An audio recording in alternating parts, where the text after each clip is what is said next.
Les zèbres d'Alphonse Allais.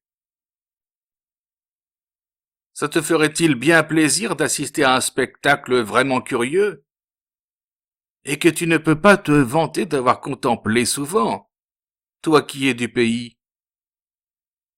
Cette proposition m'était faite par mon ami Sapec, sur la jetée de Honfleur, un après-midi d'été d'il y a 4 ou 5 ans. Bien entendu, j'acceptai tout de suite. Où a lieu cette représentation extraordinaire?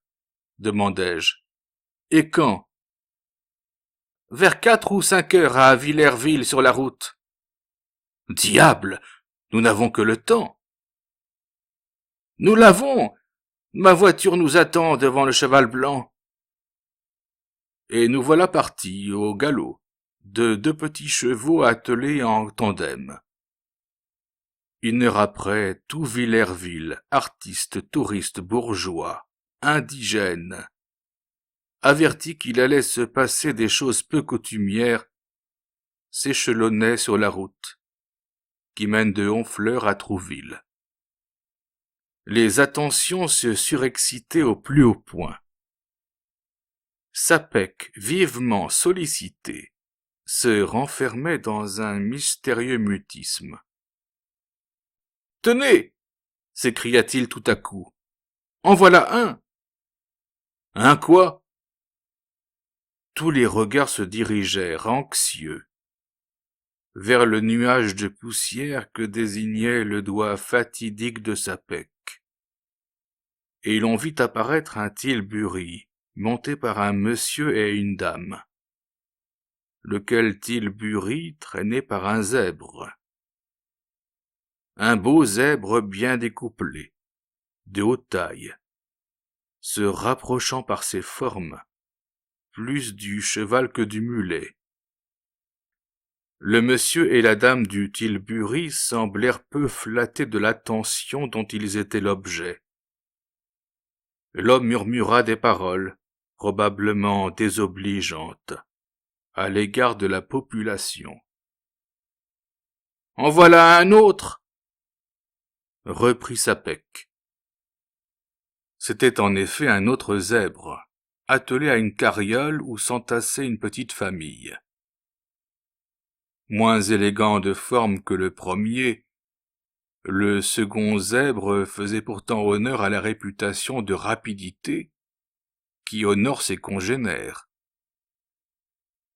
Les gens de la carriole eurent vis-à-vis des curieux une tenue presque insolente. « On voit bien que c'est des Parisiens !» s'écria une jeune campagnarde. « Ça n'a jamais rien vu !»« Encore un !» clama Sapec.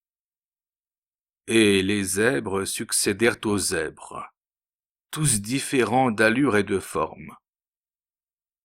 Il y en avait de grands comme de grands chevaux, et d'autres petits comme de petits ânes. La caravane comptait même un curé, grimpé dans une petite voiture verte, et traîné par un tout joli petit zèbre, qui galopait comme un fou. Notre attitude fit lever les épaules au digne prêtre, onctueusement. Sa gouvernante nous appela tas de voyous. Et puis, à la fin, la route reprit sa physionomie ordinaire. Les zèbres étaient passés. « Maintenant, dit Sapec, je vais vous expliquer le phénomène. Les gens que vous venez de voir sont des habitants de Grailly-sur-Touques et sont réputés pour leur humeur acariâtre. On cite même chez eux des cas de férocité inouïe.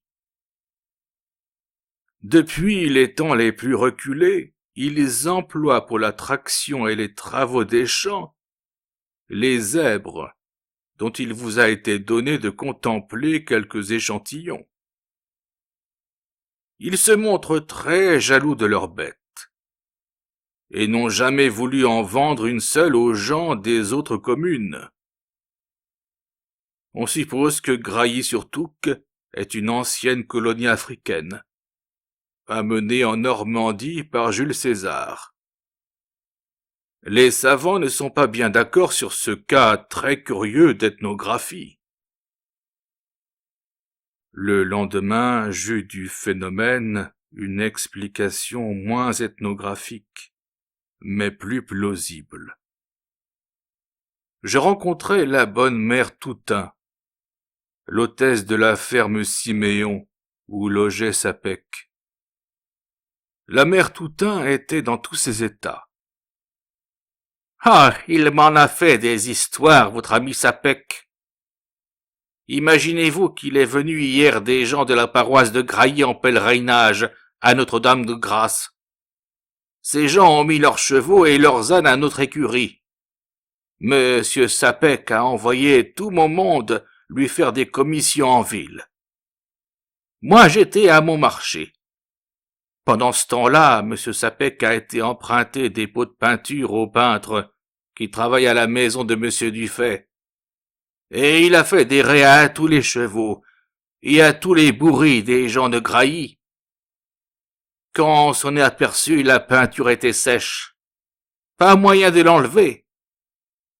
Ah, ils en ont fait une vie, les gens de Grailly. Ils parlent de me faire un procès.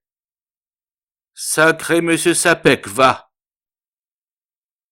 Sapec répara noblement sa faute, le lendemain même.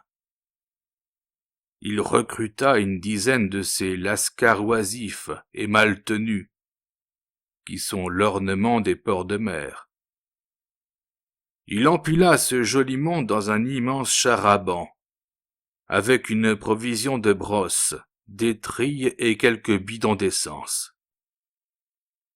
À son de trompe, il pria les habitants de Grailly, détenteurs de zèbres provisoires, d'amener leurs bêtes sur la place de la mairie. Et les lascars mal tenus se mirent à désébrer ferme.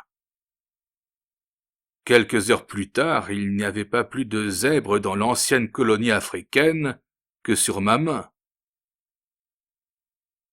J'ai voulu raconter cette innocente, véridique et amusante farce du pauvre Sapec, parce qu'on lui en a mis une quantité sur le dos d'idiotes, et auquel il n'a jamais songé.